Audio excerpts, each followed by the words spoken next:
welcome to the first episode of the Knitting Poet podcast. I'm Emily, otherwise known as the Knitting Poet on Instagram, here on YouTube, and over on Ravelry. And this is going to be my very first YouTube video ever, so please bear with me. We're gonna see how we do. And it's gonna be your typical podcast format, talk about finished objects, whips, acquisitions, future plans. And I do have a couple non-knitting things that I will plan on including at the end in case you're interested. I always love when other podcasters include that because I love to see kind of more of people's creative life and the perspective they bring to their knitting and just kind of other things they're working on and things that inspire them at the moment. So we'll see. Again, it's my first time, so please be patient with me. So like I said, I'm Emily. I am a knitter, artist, poet, crafty, general person based in the Pacific Northwest here in the United States. And I've been knitting for about a year now.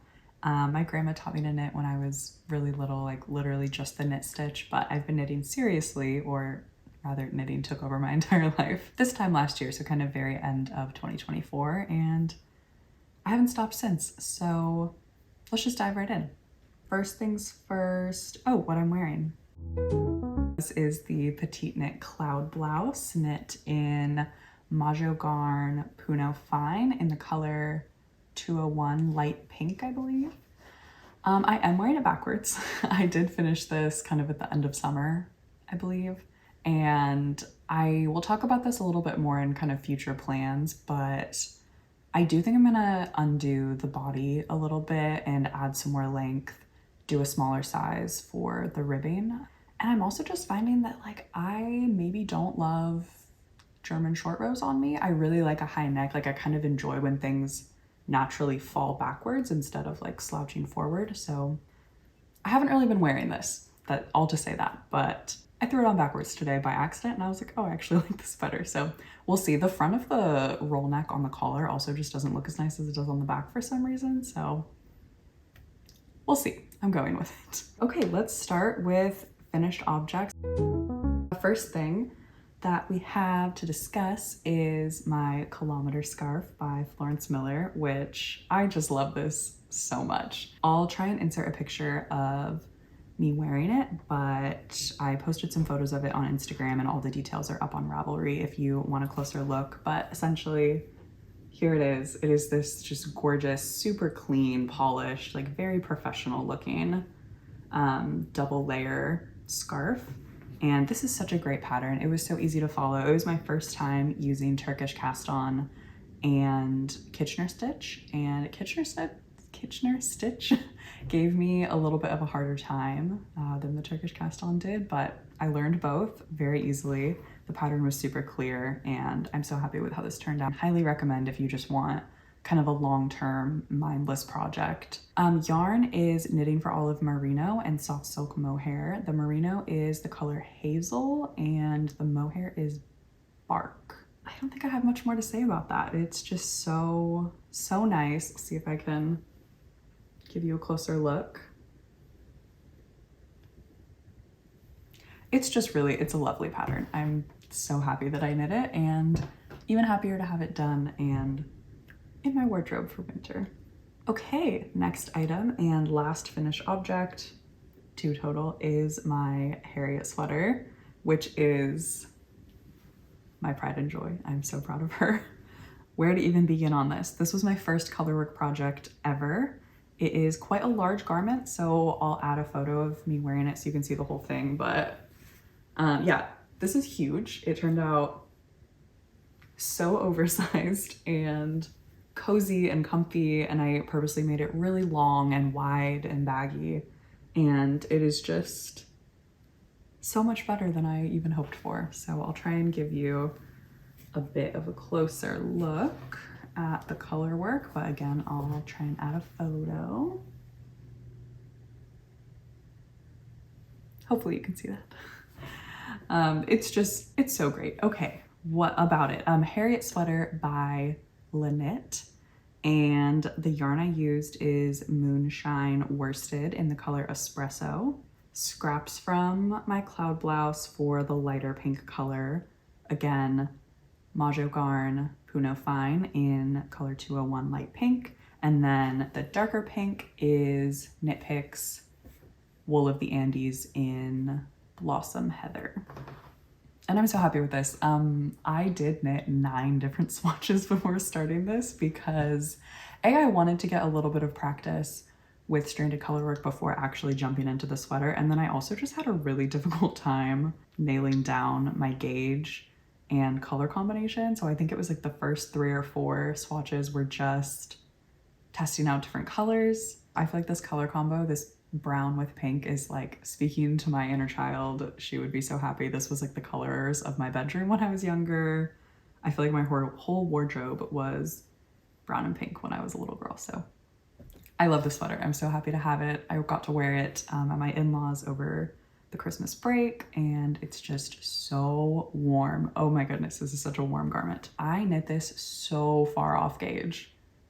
I went down to, and that was a big reason that I ended up knitting so many swatches, because I was trying to balance getting as close to the recommended gauge as possible with a fabric that wouldn't be too dense, because I didn't want this to be like, I knew it was already going to be so warm, and then adding the stranded color work, it would be super thick.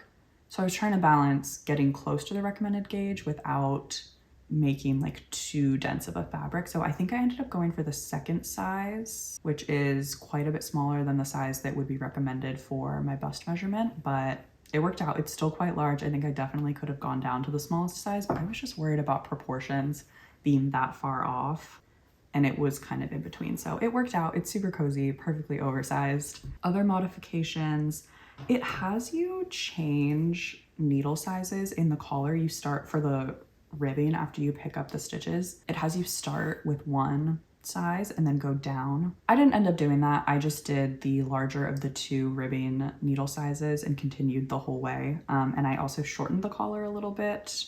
I don't really love when ribbing kind of like goes out into the yoke area or like verges on like below my collarbone. I like when it is like very clearly a collar distinguished from the rest of the garment. So that's what I did here. And then I used that same larger needle size for all of the ribbing. Other things I did were the sleeves. Again, I think because I was knitting so far off gauge, the sleeves just weren't totally working out for me. They were getting way too wide and way too long. There are very few sleeve decreases in the pattern, but the color work also comes quite far down the sleeve. So I did kind of some rapid decreases. I think I ended up decreasing about 20 stitches from the end of the collar work to the start of the ribbing. So I ended up redoing the sleeves maybe 2 or 3 times. Not the whole sleeves, but the stockinette portion of the sleeves 2 or 3 times.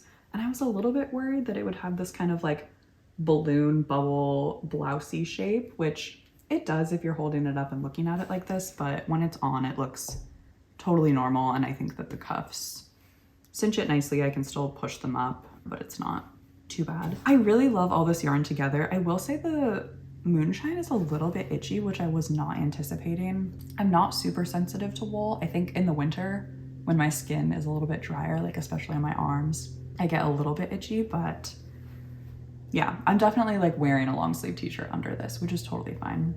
It is just so warm. I feel like I don't even need a coat when it's it doesn't get that cold where I live, but it worked out perfectly. I am so happy with it. Okay, that is it for finished objects. Let's move into whips.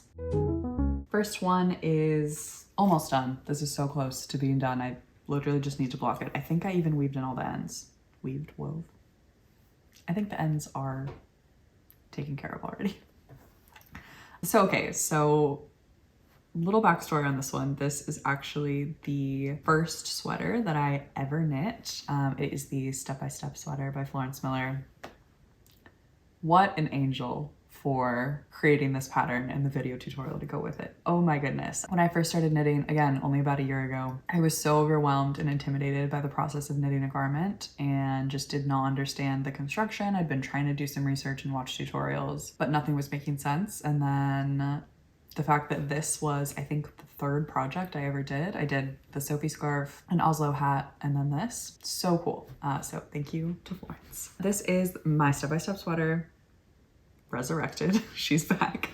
I knit it, yeah, about a year ago. I mean, I probably finished it in like January or February, but I think I cast it on like right before the new year. here it is, not looking the best. Because it's quite old and I've been wearing, it's not old, it's not even a full year old, but it is not a new knit for me. And I have been wearing it quite a bit. This is knit in Cascade Ecological wool in the color Natural Taupe. I should have written that down, sorry. It was so long ago, and I actually just had the yarn out because I found that I was just not wearing this because it was quite short. And I didn't love the way that the body ribbing turned out with how much I had stretched it to avoid it cinching in too much. So I just wasn't wearing it, but I still really love the yarn, and it's so hard wearing and comfy and dense and just like an easy throw on. I'm not like super precious with my hand knits, but I think as I've like become more experienced with knitting and invested in more expensive yarn for certain projects or just had more complex techniques, I've been maybe a little bit more hesitant to just like throw them on and wear it on a dog walk or running errands, whatever. I'm trying to get over that because I want them to just fit into my life seamlessly and not really like require any special occasion to wear them. But this one, since it was my very first one and this yarn is like so hard wearing, I just was like, I throw it on for everything. Like I do yard work in it. Yeah, errands, walk the dogs, clean the house, whatever. Well, it gets a little warm to clean the house, but if I'm just hanging out or like taking a nap or something, this is just like my go-to because I'm just never worried about anything happening to it because it is so dense. This was when I didn't know that much about gauge. And I do think I met gauge for this pattern, but looking back, I probably would have gone up a needle size or two because it is just so dense and not very drapey, but I don't know, maybe I actually do really like that about this. I think I'm just currently in a phase of really wanting drapey sweaters, but that's not always the case for me. But basically, all this to say, very long story, is that over the Christmas break, I undid the ribbing and added a couple of inches to the body and then redid the ribbing. So it is a more reasonable length now. It's definitely still cropped, don't get me wrong, but it was, you can definitely see the line. I think you can see it more on this side. This is where the ribbing used to start. So I added maybe 3.5 inches-ish and then redid the ribbing. And so I still have to just block this. I think that's kind of the last thing. So this is basically a finished object, but I just want to give it some TLC. I'm debating doing something to the sleeves as well because they got quite long as I was decreasing. So I did a pretty short ribbing on them, or a pretty short cuff on the sleeves. So I'm thinking about maybe going back and lengthening that. They're currently about half, maybe a third, about half the length of the body and neck, which are the same length. So I don't know, I think it still works, but I'm not totally counting this as a finished object because I still have a few more things to do and it's not like a beautiful item to present and say is done and I'm ready to wear it. I still have things to do before then. What else? I really need to comb this. It is quite pilled. That's okay. Oh, there's a squirrel outside. I really need to comb this and block it and just, yeah, give it a little TLC. So we'll count that as still a whip, but getting close to a finished object. Next whip is barely a whip, more of an acquisition future plan, but this is like the only project I have going right now. I don't have anything else on the needles. I just finished my Harriet sweater a couple days ago. I just bound that off over Christmas, and then we just got home from staying with family. So ever since we got home, I've been like locked in on this next project. So we'll count it as a work in progress, but there's nothing on the needles yet. Okay, so here's what we currently have. 3 swatches. I've been so drawn to red lately. I used to hate red. As long as I can remember, I've hated red until the past couple weeks. I've just been obsessed with red. I'm feeling drawn to it and I am answering the call. But anyway, I've had this kind of like red mohair sweater idea floating around in my head for a while. And when we were on our way to stay with family for Christmas, it's like a 3-hour journey because of the ferry. But anyway, on the way there, we passed a yarn store that I'd always wanted to go to. So I stopped in and didn't find anything. I was heartbroken, went to another store and I wasn't loving it. But right as I was leaving, I found, okay, here we're venturing into acquisition category. Right as I was gonna leave the store, like defeated and sad again, I found this Cascade pure alpaca. So 100% baby alpaca in like the perfect red color. And I think part of the reason I haven't loved red historically is because I don't think it looks very good on me, because so many reds are quite warm. And I think a cool toned, like deeper, rich red looks better on me. So you tell me. Actually, if this looks really bad on me, don't tell me because I'm really excited about it and I don't want to know. I would like to live in my delusion. But I love it. I love this color so much. It's beautiful. I'll try and hopefully you can see that. I don't know. It is like shockingly soft and cozy and just delightful. But I had heard a couple people mention recently that alpaca on its own doesn't always perform the best over time. So as beautiful as this is, I decided I don't want to hold it on its own. I would like to hold it with something else to give it more structure. I spent the next 2 days like scouring the internet of local yarn stores for some mohair that could go with it. Also, like where I live, there's not a ton of local yarn stores. It's like 40 minutes either north or south to get to one. And I like both of those spots. They're very nice, but not many places here have like carry a lot of mohair or Surrey alpaca or anything, which is totally fine, but it does make it difficult to like buy in person. And being someone who cares so much about color, I'm like, I really want to be able to go feel it in person. So I was like, while we're over here on like the mainland side of the water, and I had access to more yarn stores, I was like, I have to find it while we're here because there's no way I'm just gonna drop an order that costs this much money online without seeing it in person. So I ended up finding Sandnes Garn Tin Silk Mohair. Hopefully you can see that in the shade 4236, I think. Yeah, 4236 in, which is deep red. And it's pretty perfect. I mean, they look really, really good together. The mohair is definitely like not quite as rich, but I think I would be hard pressed to find anything closer than this, especially something that is like nearby that I could go see. Okay, that is it for works in progress. Okay, I'm gonna talk briefly about future plans. Just like general ideas. Cloud blouse editing. We're kind of revisiting this again. I would love to add some length to this. Also, none of these plans are like on a timeline. This is just kind of like things that I'm thinking about that I feel like could be next up, kind of like my mental Ravelry queue. So yeah, editing my cloud blouse, I'd love to add a couple more inches to it. I'd love to go down a size for the couple rows of ribbing that you do on the end of the body. And I'd love to redo the neckline. Again, I feel like it looks okay here, but I think I'd maybe like to do it more how the cloud sweater is, which I think is like a little taller. I'm not sure. I'm not like totally sold on the neckline, especially, well, I'm wearing it backwards right now, as I said, and I actually quite like it. So we'll see. This, you know, I might just end up wearing this backwards all the time. Ooh, okay, I'm looking at my notes here. The other one that I'm really excited about that I was also kind of looking for yarn for when we were making our stops over Christmas but didn't end up finding is the, ooh, I'm not gonna say this right, Isaiva poncho? I'm so sorry, I don't know how to say this. By, again, Ulin or Ulin Knitwear. And that, oh my gosh, this, I have not experienced this with a pattern yet. Like I remember when the Rosie sweater released, everyone just like bought it immediately. I also love that and would hope to knit it someday. But I have not yet, until now, like seen a pattern release and immediately just purchased it without like plans to cast it on right away, or just before it was even released, I was like, as soon as I saw the photos and it was announced, I was like, I will knit this.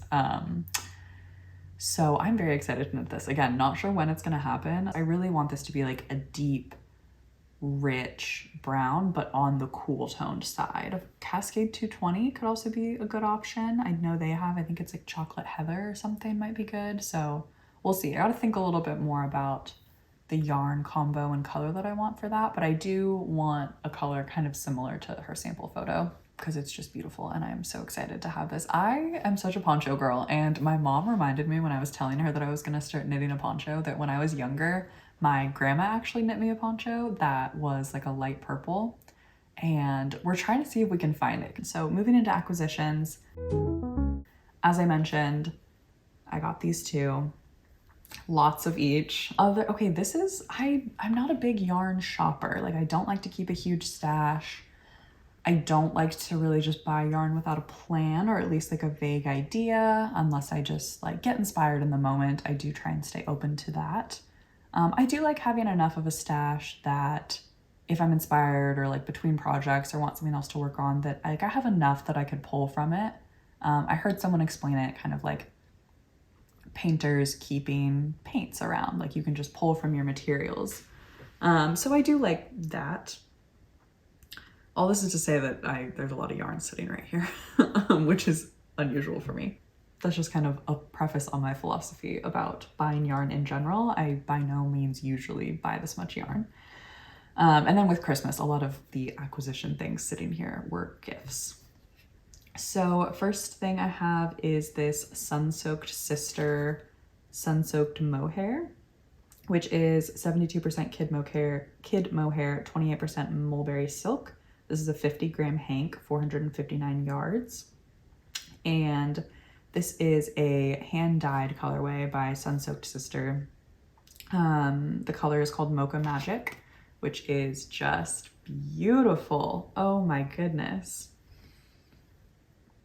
It's stunning. This is very soft. Yeah, this is so nice. This is also like so much mohair. Okay, next acquisition is some knitting for Olive. And this idea kind of sprang from leftovers of my Kilometre scarf.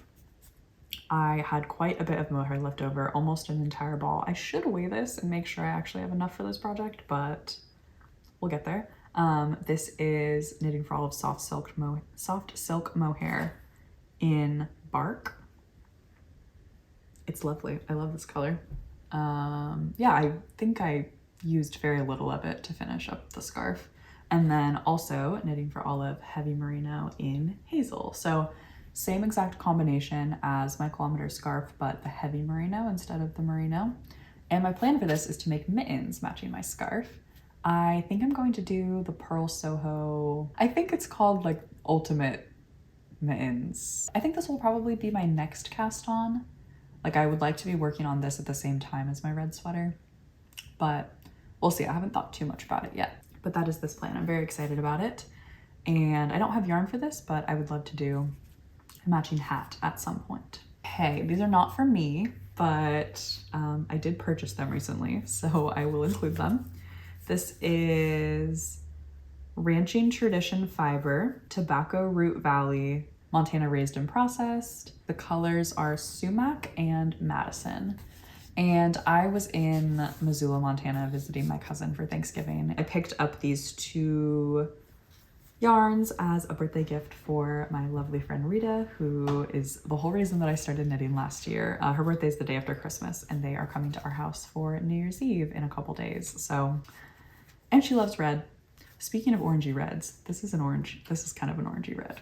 Here's the difference. But I think this will look nice on her. And she is very into red. She's very into red and pink. I feel like everything she's knitting is red and pink and she can't stop. So I was like, okay, we'll get you something in your comfort zone and something out of it. And last time we'd seen each other, we were talking about how we were really liking red and blue together as a combo, so. Okay, that is it for yarn. All other acquisitions now are gifts I have received from my lovely mother-in-law. The Knit Picks yarn winder. Look at it go. I am so excited about this. Next up from the Knitting Barber, we have, one moment, some try-on cables.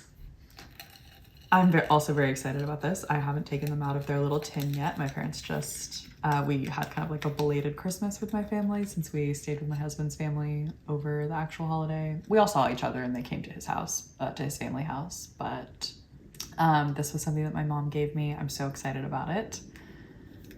I, for a while, was like, what's the big deal? Like, you can just like add a cable or put it on scrap yarn, whatever. And then with my Harriet sweater, I was like, I'm so sick of this with how many times I tried it on. So I'm very excited to have these cables to make that easier. Okay, last acquisition, which also was a gift, 2 gifts, and I'm so excited about, it's kind of knitting adjacent, is a drop spindle. I haven't put it together yet, but I'm so excited to. I just took it out of its box for the first time.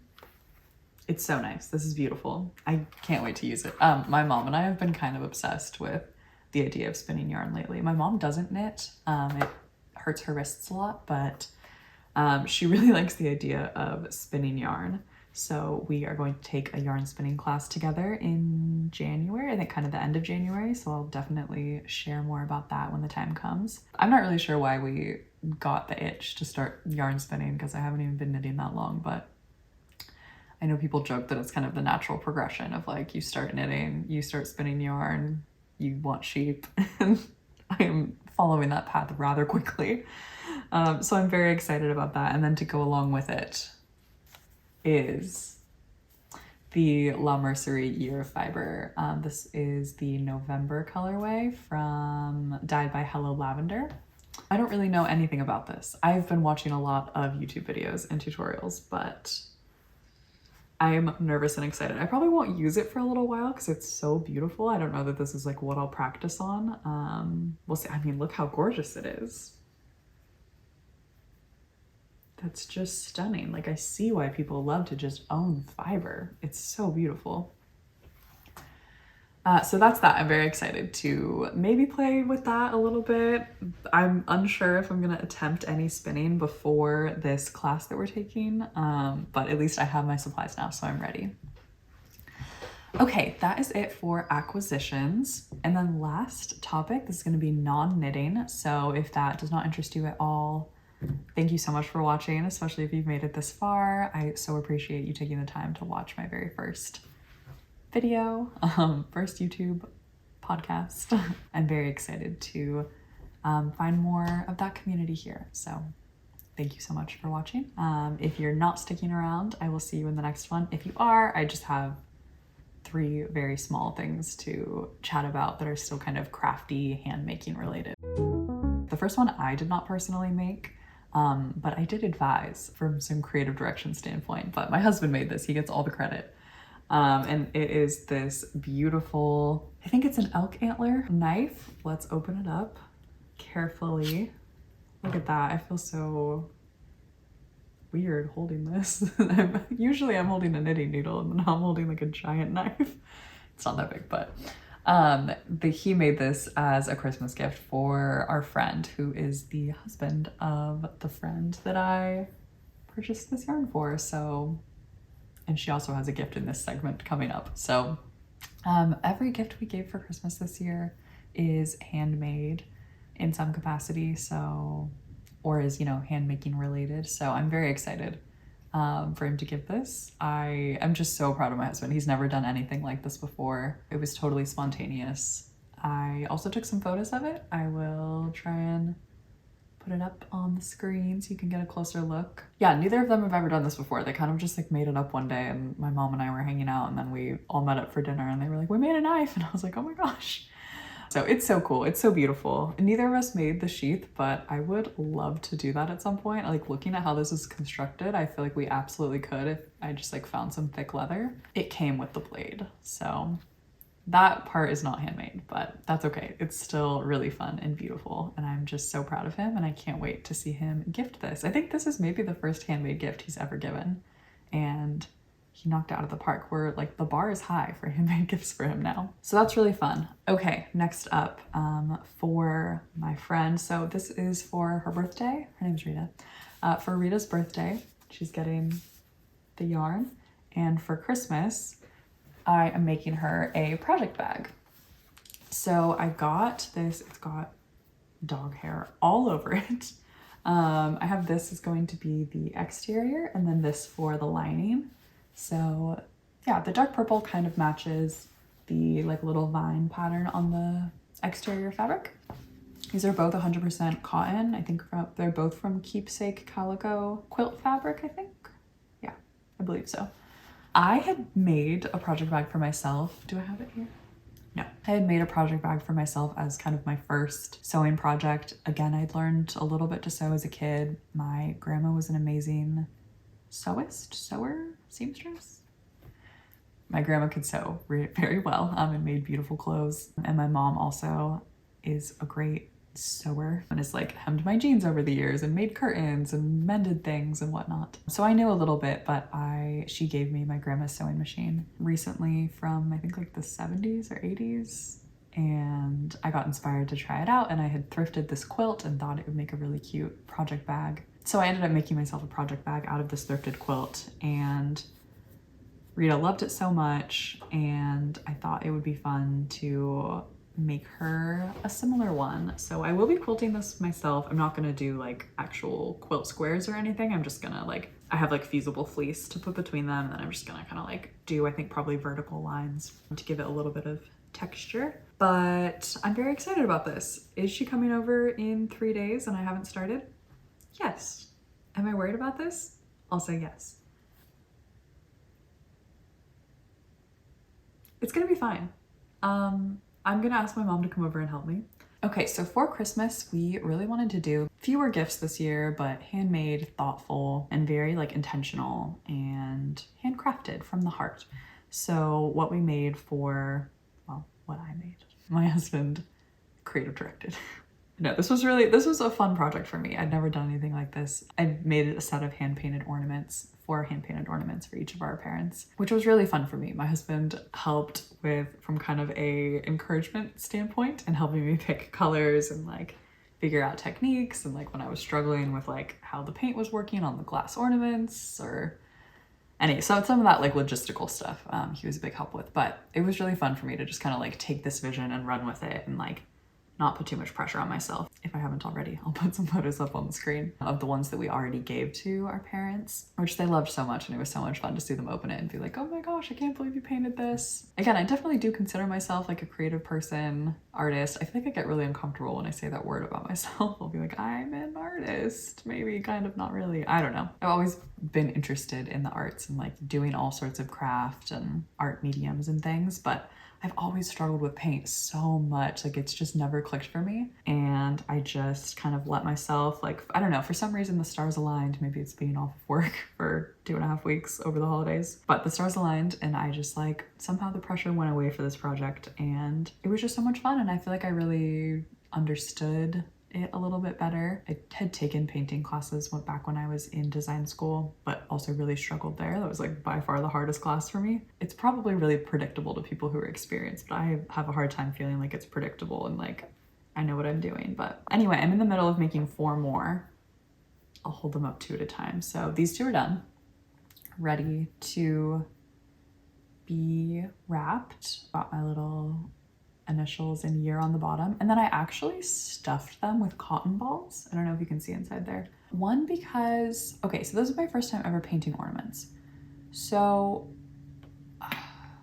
next time I think I will do this way sooner so I can wait a couple weeks to be able to put varnish over them, which was my plan. And I did buy varnish for this, but I didn't really realize you had to let it cure for so long, and when I put it on the first one, the paint started like running and bubbling and scraping off, and I was like, oh no, okay, they're not gonna be varnished. So I did tell my parents maybe in like February or something, and Austin's parents in February or something, like we'll come over and varnish them for you. But so I learned that, and then also like I think maybe like trying to like scuff up the glass a little bit or doing some sort of primer, or I've also seen people like pour the paint on the inside and do like the base color from the interior. That was difficult. I was having a hard time like getting enough coats on here to make it opaque, and so stuffing it with cotton balls did the trick.